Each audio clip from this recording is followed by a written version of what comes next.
You're listening to the Night Demon Network. Go to nightdemon.net/subscriber to unlock more exclusive content.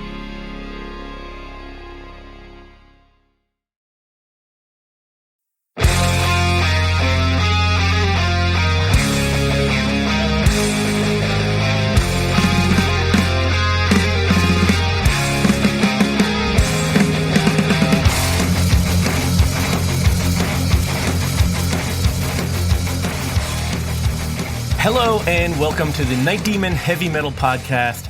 I'm your host Nesbit, and for over the last few weeks and months, we've covered the history of Night Demon, from their formation as a fun side project into a live act, and how they gradually became more and more of a metal presence in California. And all of this is leading up to their first physical release from the band, what is now known as the Night Demon EP. This is Night Demon, The Early Years.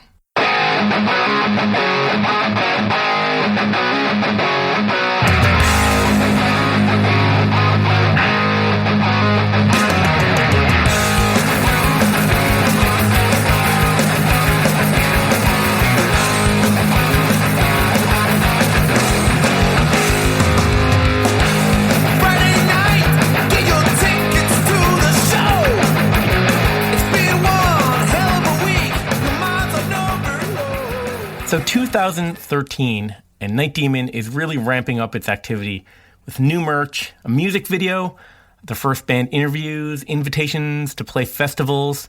Out of the blue, multiple offers from labels to release their EP on physical formats. So things are lining up for Night Demon. They have a lot of momentum building. And even though Night Demon was becoming his main obsession, don't forget that Jarvis was still active and touring with his other band, The Heartbeats. So even though Jarvis's heart is more and more into Night Demon and less into what at the time was looked at as his main project, the Heartbeats were still touring and had a pretty huge fan base. And the Heartbeats, they also had an EP about to be released. So even though Jarvis's passion for metal was ramping up in Night Demon, his other band, the Heartbeats, are still rolling along with a huge head of steam and their own momentum. Here's Jarvis Leatherby. You know, I'm having all this fun with Night Demon. At least Brent and I were kind of rediscovering ourselves and just realizing that, like, hey, you know, the things that we loved, basically the people that we wanted to be when we were kids, like we're pretty much those guys now, or we're on our way to being that. And it was very satisfying in a weird kind of nostalgic way. You can have nostalgia for something even if you've never been there. But when we're young, we dream about the things we love. We usually know at a young age, and we dream about these things. And, you know, throughout your life, these things they will always come back. Things from your youth will always come back, and they'll trigger something. And for us, that was heavy metal. And my point is that things were going in the right direction for Night Demon. But, you know, in the background was this thing I had going with the Heartbeats. And I say it in the background because it was in the background as far as it was in the background of my heart, I guess I could say. It's not that I didn't like doing it, but it didn't hold the passion that I had for Night Demon. It wasn't the same. At one point it may have been, but at this point it wasn't. And I really missed being in a band.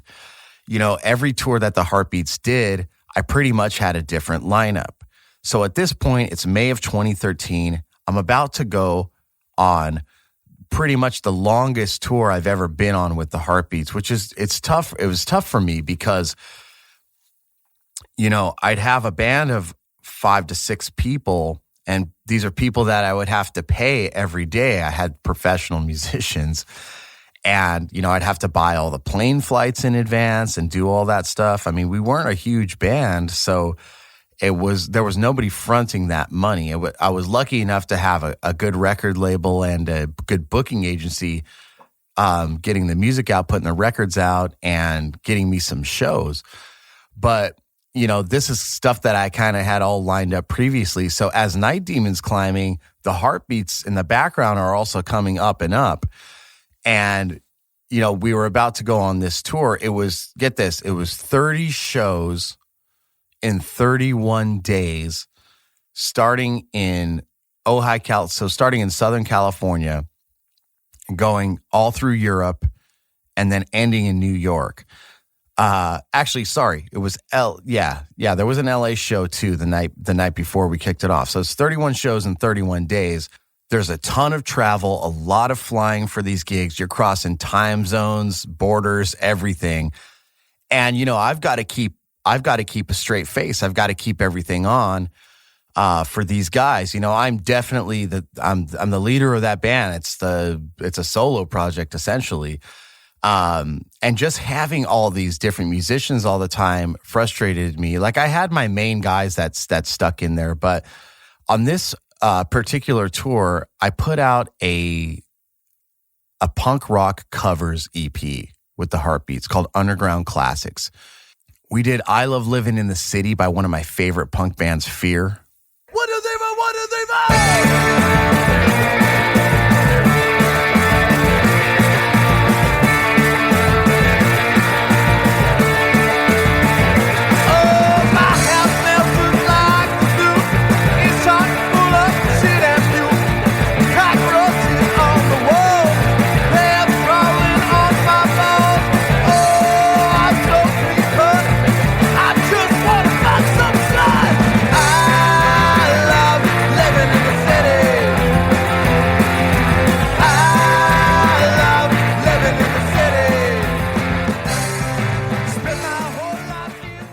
We did Bloodstains from the legendary band Agent Orange. And actually our bass player on that record, Sam Bole, was actually the bass player for Agent Orange for about 15 years. So that was actually cool for him to do.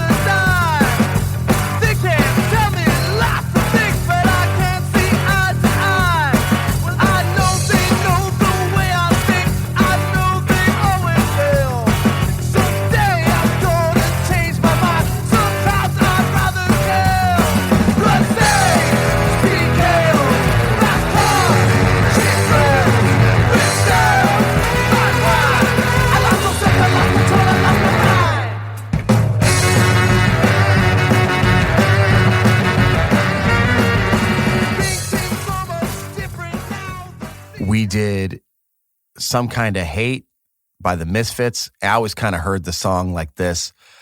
We were the perfect band to mix that song up. I think that was the best adaptation that we did on that EP.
And we also did the song Oxnard by local legends from out here, punk rock band Ill Repute, and actually had Tony and Carl from the original band sing the backups on that. So that was really cool.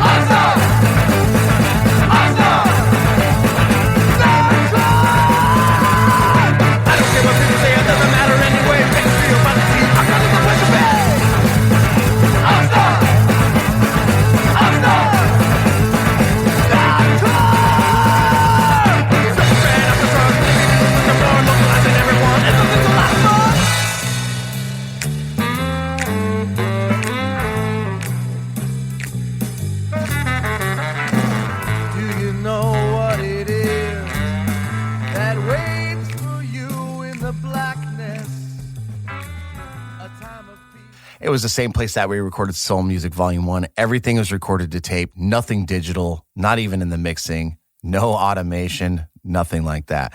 And the tour was long and it was tough. And I was doing 3 wardrobe changes a night. You can't really do laundry in Europe, especially when you're on tour like that. I mean, they don't have dryers. Your clothes can't dry. So I would just wash my suits, okay? Like in the shower every night with like shampoo. It was just fucking extremely uncomfortable and crazy. I'm glad I did it. It really toughened me up and got me ready for more touring with Night Demon. I mean, there is some more Heartbeat stuff to come, which I'm sure we'll cover, but this was really the moment where I had kind of decided that the Heartbeats were going to be something that eventually was going to go away. Prior to that, I thought I could do both, but you really can't do both. I mean, it's possible to do, you can do as many things as you want, but in order to really succeed, you really have to focus on a singular goal. So June 15th, 2013, the Heartbeats play their EP release, and then 3 days later, a milestone in Night Demon history.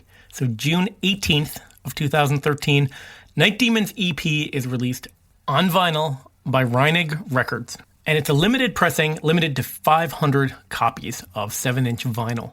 So these pressings are, these original pressings, they're pretty hard to get now.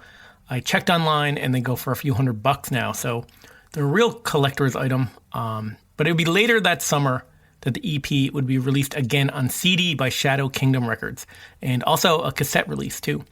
But for now, at least, the fans had something physical they could get their hands on. So the physical product is out, and right away, some reviews begin to come in, like this one from the Metal blog of Metal. It says, "Every once in a great while, a new band blasts onto the scene from seemingly nowhere and vaults to the head of the pack. Such is the case with Night Demon and their eponymous debut EP. This all-killer, no-filler, 13 minutes and 55 seconds of pure steel is the best EP we've heard in ages. So what does the EP sound like? Quite simply, it sounds like the best new wave of British heavy metal record that you've never heard.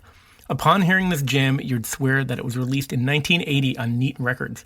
Imagine Diamond Head, Grim Reaper, and Diano-era Maiden all mixed together, and you get the idea of the awesomeness." So with a physical release, the band starts to get some more attention, and all that comes along with it. In mid-2013, I remember us finally having to do a photo shoot. So the EP had just been released on a couple labels, and it was time for that. Everybody was asking for that.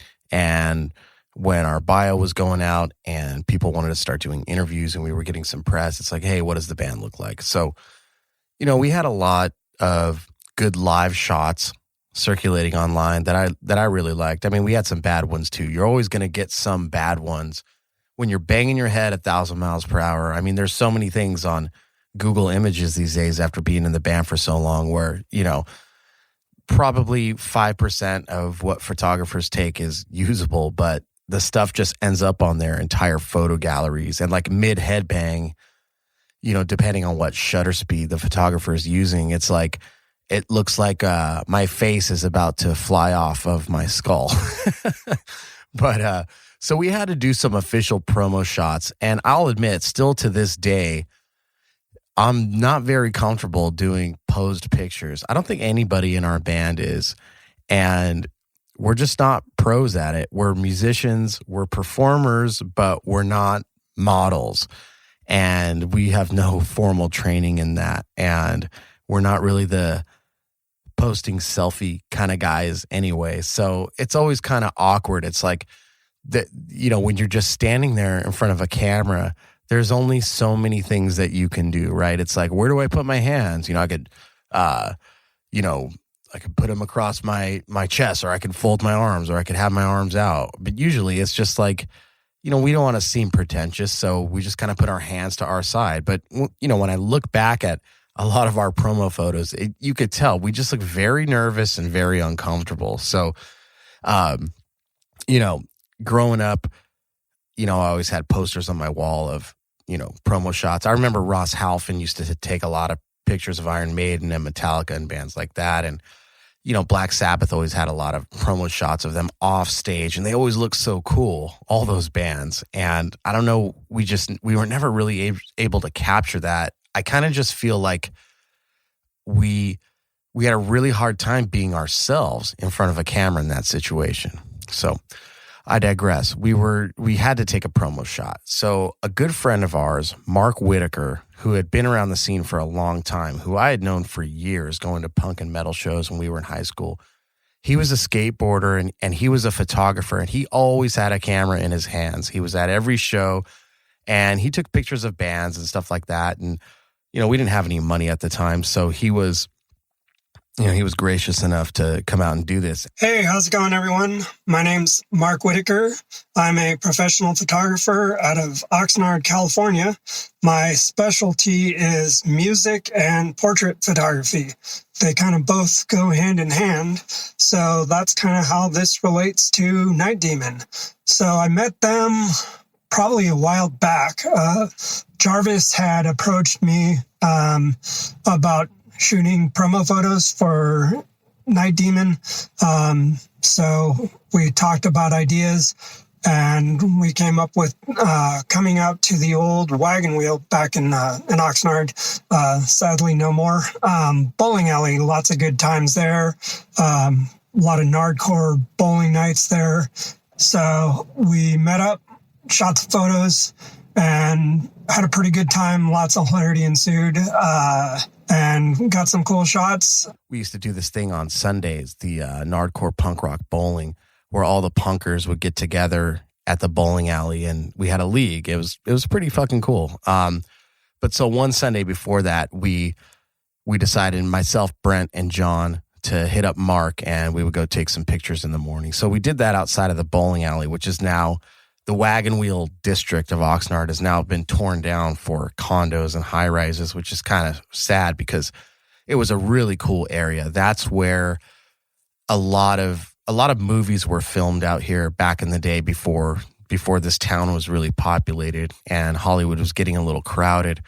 So like Marilyn Monroe, James Dean, big time actors, Rudolph Valentino, those guys would come up here on the weekends and stay at the Wagon Wheel Motel, and they would film movies here on the beach and stuff. So we thought it'd be cool to take pictures in front of the old Wagon Wheel sign. And like, it was like this whole area was already starting to get pretty dilapidated. So it kind of fit the metal aesthetic too, just kind of, everything's kind of falling apart. So, we did this shoot, and I think there was one like black and white picture that we kind of just said, okay, that's kind of the best one. And we used that. And, at the time too, it's like, we didn't know, who should stand where or whatever. Some of them looked like, unintentionally like, oh, that guy must be the leader of the band. It's like, we had no idea. We were just trying to not that we do that anyway, but we just didn't know what the hell we were doing. Mark tried to guide us the best he could, but we were just kind of moving around and kind of trying to get some different kind of shots. And after the fiasco we had with the No Cover magazine, which I think we covered earlier on the podcast, I mean, we just looked like total fucking idiots on the cover of that magazine. And we really wanted to get, if we had to have promotional shots, we wanted to get something usable, at least where we didn't look like fucking morons. I'll tell you this, those guys are driven. They know what they want. They work hard and tour like nonstop. Like, I think the only time they're sitting still is, when they're writing new material for their next album. Working with Jarvis, super rad dude. He's always like open to suggestions and always has a billion ideas going. Oh, and if you're interested in checking out more of my work, little sneak, throw my name out there for you. My Instagram is easy enough. It's Whitaker Photo, Photo, Whitaker Photo. So you can follow me on Instagram and see more of my work.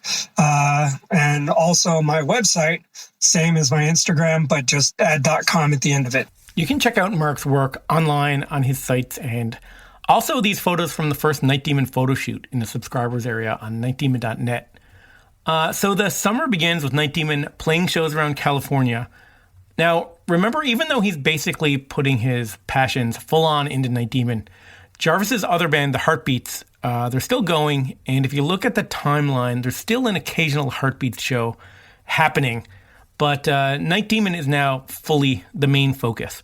So summer 2013, Night Demon, with a physical EP out on vinyl, is playing California, winning over fans, making connections, including some connections that would play big roles in the future of Night Demon.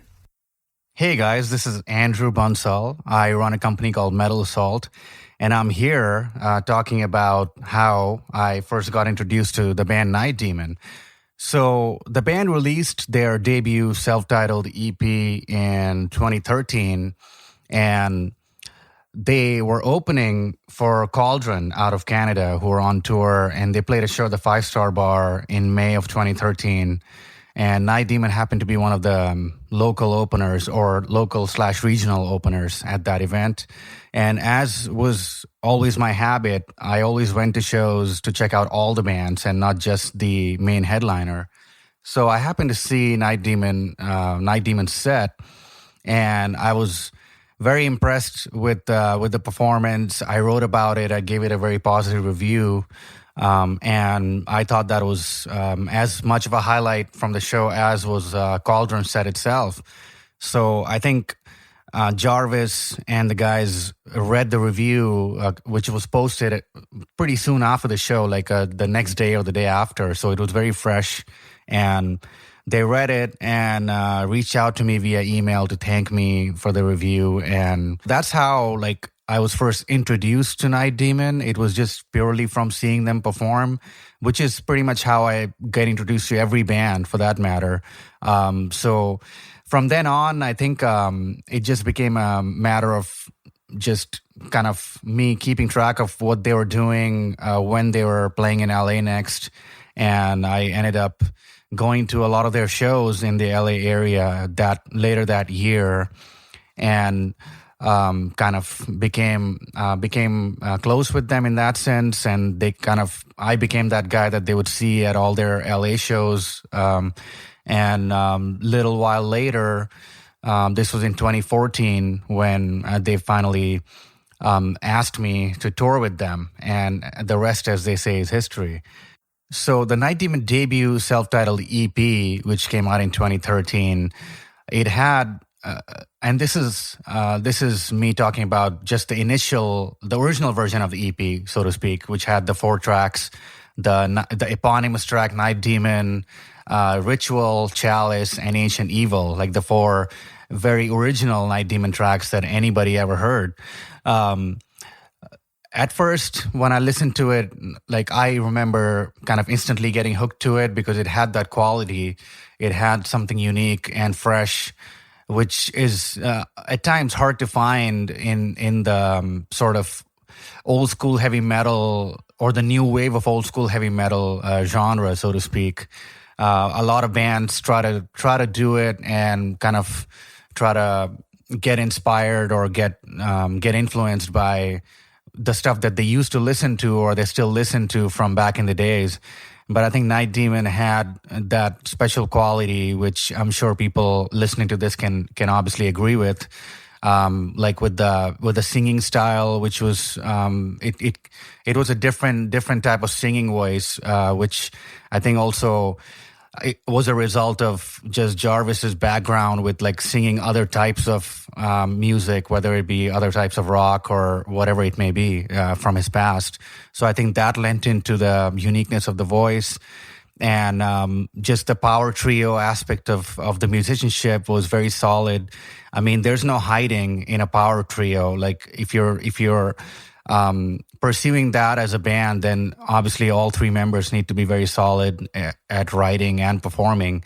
So Night Demon had that nailed down for sure. And it was clear to me that there was no... that the EP was not put out in any kind of rush. Like the band made sure that they're putting out the right product to introduce themselves or to announce themselves to the world, as it were back then. So yeah, the Night Demon debut EP definitely kind of stands out. At the time, it stood out, and it kind of still does for sure as like one of the best first releases by any band, at least in the old school heavy metal genre. So I think it was just very, very well done, very precise in what it wanted to express. At the same time, it had a lot within those 4 tracks that was kind of through which the band was able to express their musicianship at the time. 4 very different tracks, a lot of variety just within a very short amount of time, and that's like a hard balance to achieve for most bands. So I think probably a lot of people listening to this would agree with my assessment of the EP. But those were my initial thoughts, and I still would probably stand by that even now, like all these years later. Yeah. Another one of the shows from the summer of 2013 is the infamous Run for Your Life show, where Jarvis was almost shot while having a smoke outside the venue. I remember that summer being really pivotal. I had decided to quit my job earlier in the year, and I was still fulfilling my obligations there. But, I mean, we had a record out. Well, we had 4 songs out, but we had this EP, and it was doing everything that we had. I'm not going to say everything that we had hoped for, but it was exceeding expectations of ours, and we were living the dream. You know, they say fake it till you make it, and that's kind of what we were doing. And we were just, at that time, I think we were just so in the moment, and we were enjoying every step of the way. And I remember that being a really busy summer for us. And after coming off that grueling Heartbeats tour, with this EP out now, we were really hitting the ground running. So I remember playing a lot of gigs that summer, or at least, you know, we were more active than we had ever been. And that's when we played the famous show at Bob Oedy's birthday. Bob Oedy from the punk rock band The Grimm. It was his birthday party, his 50th birthday. They were an 80s punk rock band. And he loved us, and it was great. And he asked us to come out and play this show in Highland Park. And that's the show where we were inspired to write the song Run for Your Life, because that's the show that we got shot at. I can't remember which episodes we covered the song Run for Your Life, but I'm sure you can go back and check that out and get the full story on that. But needless to say, that was a very interesting night. So that was a crazy, near fatal show for Night Demon. So you can check out episodes 31 and 32 of this podcast if you want to hear the full story. But here's a really short clip.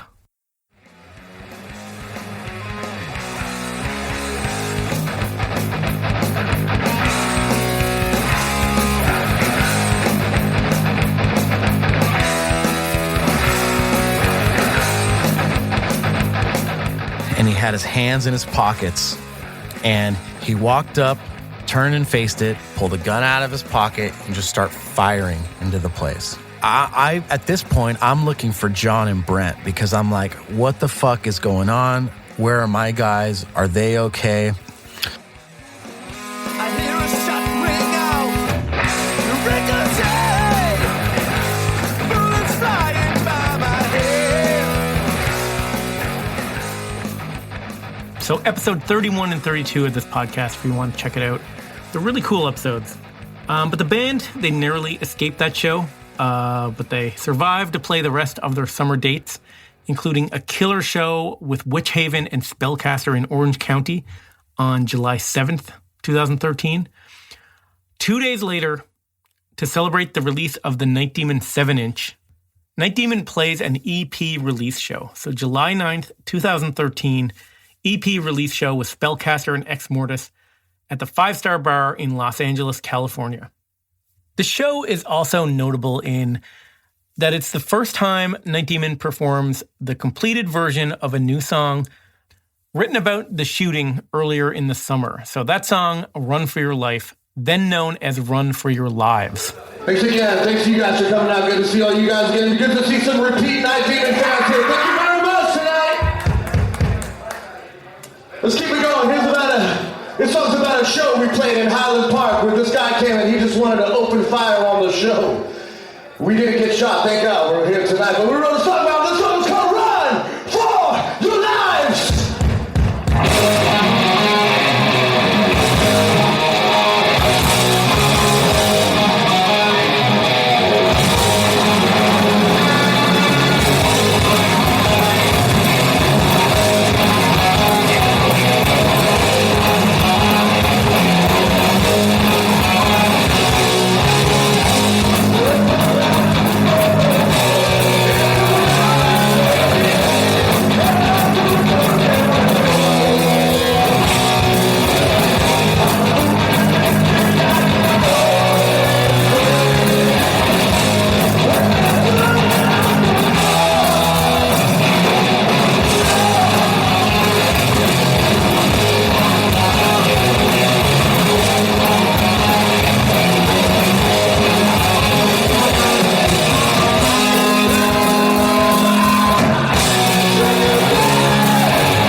So later that summer of 2013, Shadow Kingdom releases the EP on CD, and the guys take another step in the promotion of the band.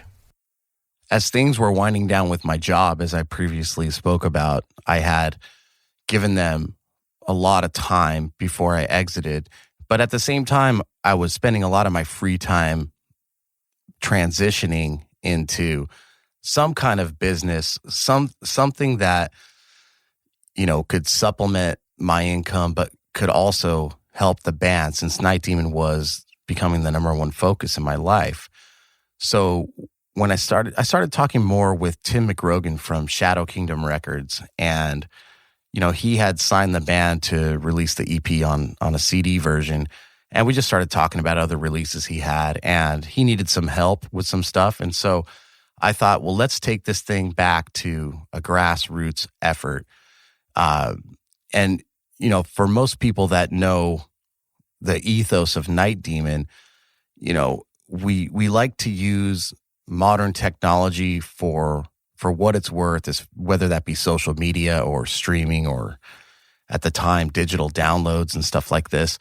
But also we're very steeped in an old school tradition, hence why we make vinyl records and CDs and such, cassettes even. But I had an idea that I thought, well, maybe I could work for this label part-time and help them out, but also help our band. So what I did is I created what's called a one sheet. And a one sheet is basically a one-page bio about our EP and about the band. And it just had some highlighted blurbs from the press. If somebody said something good, you'd take out that headline and just kind of put it in there. And we would give that to record stores to kind of entice them to bring in the album and stock it in their stores. It's a really hard uphill battle when nobody knows who you are. So having, and these people are getting bombarded constantly. I mean, I can imagine how many emails retailers and purchasers and press people get on the daily. So in order to make it unique and in order for us to stand out, I felt that I had to create a personal relationship with a lot of these people. So I would travel to any record store that I could in the Southern California area, at least, and just walk in and talk to the buyer, hand them the one sheet, say, hey, I have stock here. If you want to buy some of these records and bring them in, that'd be awesome. And a lot of people actually went for it. But what I did was take it one step further, and I started to kind of do this for some of the other Shadow Kingdom releases, but mainly for Night Demon. And a good friend of mine, Jim Mills, who used to work for Metal Blade Records, he was kind of like my mentor when I was younger. I knew him from when I think we met when I was 16 years old. He was a bit older than me, not much, but he had been working for that label, and we teamed up and did a lot of shows back in the day, bringing bands over from Europe and putting on a lot of concerts here in Southern California for Metal Blade and Century Media acts, stuff like that. And so he gave me a list. It was called the Gold Mine List, and it was a list of every record store in the United States. Now, this list was slightly outdated because even back in 2013, record stores started to go away. Many people, the record sales had declined because of digital downloads and stuff like that. Streaming wasn't a huge thing yet at all, but torrent sites were big. iTunes basically took over. We know how the story goes. We're like 10 years past Napster now, or more actually. And, I still thought, well, listen, there are record stores still out there doing this. So, maybe they're cut in half in quantity, but these are the people that are still the true believers. They're still there doing it. So we need to team up with them, and we need to help them out. We need to participate with them, and they're going to help us out in return by stocking the record. So, this summer it basically took me all summer, but I called every record store on that list and just started a personal conversation and just said, hey, I'm Jarvis, calling on behalf of Shadow Kingdom Records. I want to tell you about this new band, Night Demon. And I didn't tell anybody at these stores that I was in the band, I basically just said, I'm calling on behalf of the label. I'd like to email you or even fax you this one sheet and, send over some tracks if you're interested. And it was really great. A lot of people were very responsive. The other thing too is that I kind of collected data and wrote a little blurb about each store just from my own personal knowledge about what they did, because you would call some stores and they would be like, well, we just sell used CDs, or we just sell vinyl only, or we just sell used vinyl, or we're a hip hop record store. But a lot of times I'd find just a heavy metal record store, which is great. And then I'd start these conversations, which eventually, we would be on tour and we'd start doing these things, I'm going to jump forward just a little bit here, but when the band really started touring heavily, that's one of the things we did. We would wake up earlier. We would get out of a hotel or somebody's house, and before sound check or before we had to go to the show, we would look up all the record stores in town and we would visit them personally and say, hey, look, we have the record here. You can order it, or you can just get it from us here, and we'd sell them at wholesale to them. And, we wouldn't really make any money doing that, but it put us in the racks of these record stores. And, we would say, hey, we're playing tonight in that town. Sometimes we would bring posters to the store and say, hey, if any metalheads come in today, tell them we're playing tonight. And, I think that really, in the long run, that extra effort really went a long way. The other really cool thing that Tim at Shadow Kingdom did is that he was the label at the time was distributed by Red, which was a distribution company, a physical distribution company that was owned by Sony, and he paid some money to get us an ad in the Red catalog. And so John Criar, our drummer at the time, was working at Salzer's Records, which is like the biggest record store here in Ventura. Had been around for 50 years.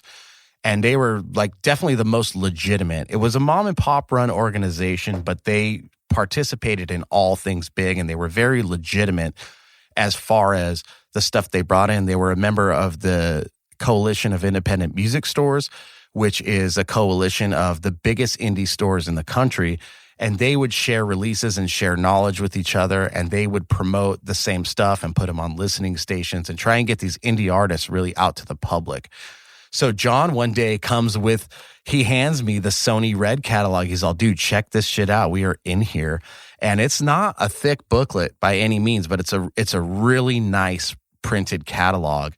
And it's basically telling the retailers about what the new releases are that they should be getting and what's hot and stuff like that.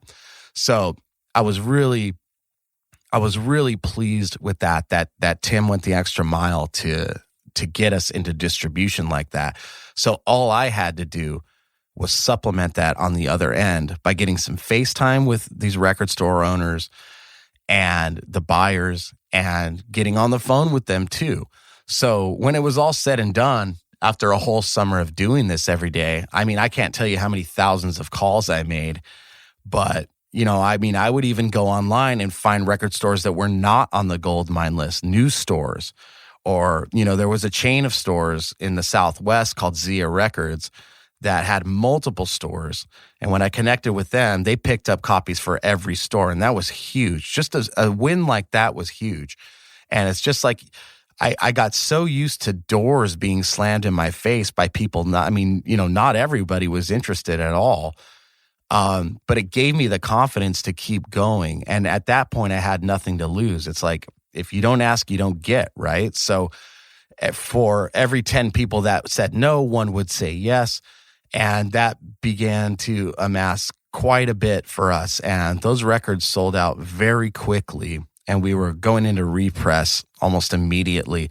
So it was a huge, huge success by just thinking a little bit outside of the box and doing things an old school way in the new world. And that's what this band is all about. So this one sheet that Jarvis mentioned, it's pretty impressive looking. It's got the Night Demon logo and a picture of the band from the Mark Whitaker photo shoot. And then it has this. Night Demon is a young trio from California who seemingly fell out of the sky from nowhere. They've gone from just creating a Bandcamp page to being invited to play Keep It True Festival in Europe before their debut EP is even officially out. Fans who love old heavy metal from the new wave of British heavy metal are going to absolutely love this.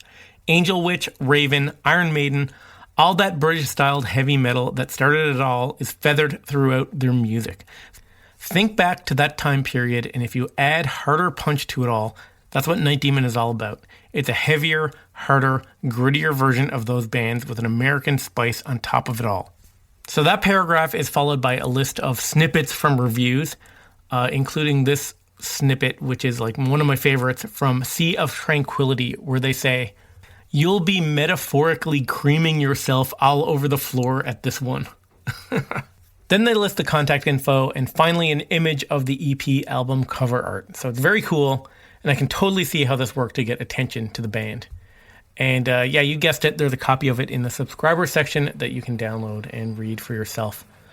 And that's it for this week. And next week we continue the early years, including some major controversy that results in a major lineup change for Night Demon. As for this week, well, the amount of bonus material for this one is huge. Okay, we have the Heartbeats Punk Covers EP available for streaming, the entire live video for the EP release party from July 2013 in Los Angeles. We've got all of Jarvis's bass instruction videos that he made, the Matt Whitaker photo shoot, pictures from the Near Fatal Run For Your Life show that we talked about, pictures of the EP bundles that were available, show posters from the shows we talked about. There's a ton of stuff, all on nightdemon.net. I know you hear me mention it at the end of every episode, but it's really worth checking out. The subscriber section is kind of like a digital museum of Night Demon, like audio, video, images, and all kinds of cool stuff. It's like a companion for the audio podcast that you're listening to. It's pretty cool. Until next time, this is Nesbitt signing out.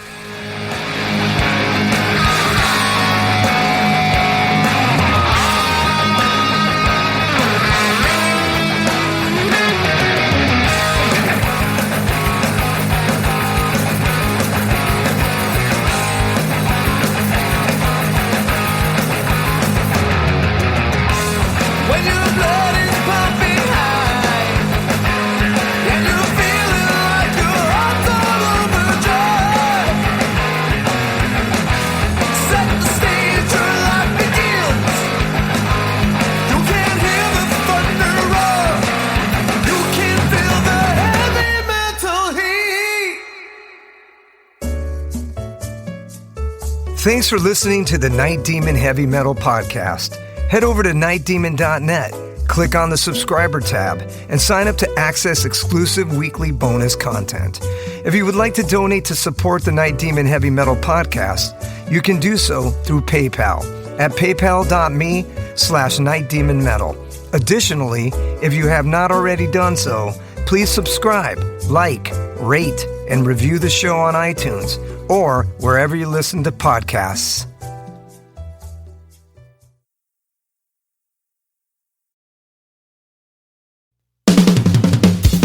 All hail, Night Demon Heavy Metal Podcast listeners. This is Dusty Squires chiming in to tell you about my brand new signature sticks from the London Drumstick Company. I've dreamt of having my very own drumsticks ever since I was a wee lad, and LDC made that a possibility for me.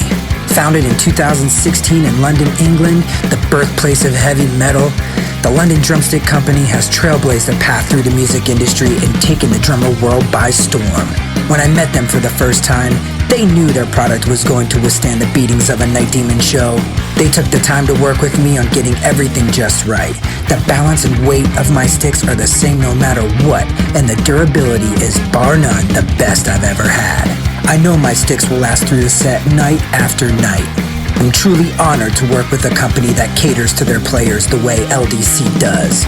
Their innovation and attention to detail is what separates them from the rest of the stick makers out there. Their custom stick sleeves are unbelievable and really make the entire presentation complete. Wait until you see the design they came up with for me. It blew my mind and was a surprise to say the least. They have all kinds of amazing swag, including hoodies, t-shirts, drummer shorts, drum keys, stick bags, towels, face masks, practice pads, and much, much more. Even if you're not a drummer, you can be a part of Demon history and order my brand new signature sticks direct from their website. How cool is that? And to top it off, the London Drumstick Company are giving an exclusive offer to the Night Demon Heavy Metal Podcast listeners. Go to londondrumsticks.co.uk and receive a 15% store-wide discount using promo code DEMONSTICKS. All capital letters, no spaces, Demon Sticks. DEMONSTICKS. I can't thank everyone there enough for the opportunity to be a part of their family and for them trusting me with their amazing products. See you metal maniacs on the road very soon. And yes, the wood chips will be flying.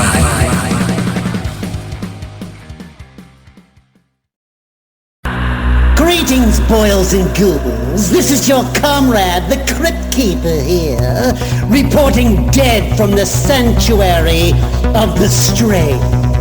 Tonight's macabre myth is a fright-filled feature, one overflowing with monsters, madness, and magic.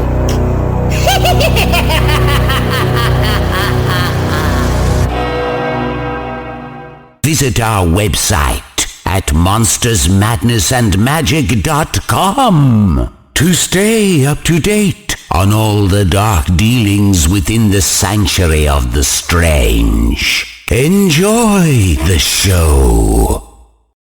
Hey Metalheads, I'm Mark and I host the Metal Forge. Let me tell you about the show. The Metal Forge features the best underground metal from all over the world.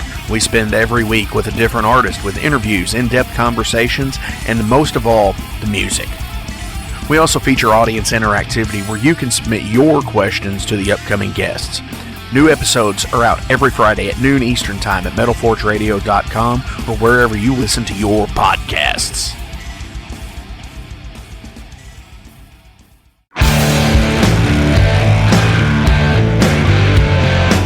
Want to know what's going on in the world of music? Then tune in to the Nothing Shocking Podcast, a non-genre based, all-ages friendly rock and roll program.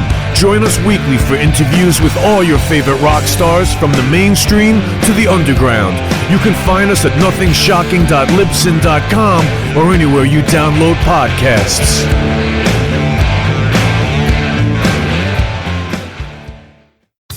Okay, metalheads, you've been complaining that there has not been a channel that plays all of the heavy metal videos from past, present, and future for years and years at this point. Well, that time is over. Heavy Metal Television is back. HeavyMetalTelevision.net is the website. Go there. You can see videos playing 24/7, 365, all the time, all the best from the old school, the new school, and everything in between. Check it out, HeavyMetalTelevision.net. It is where the metal is.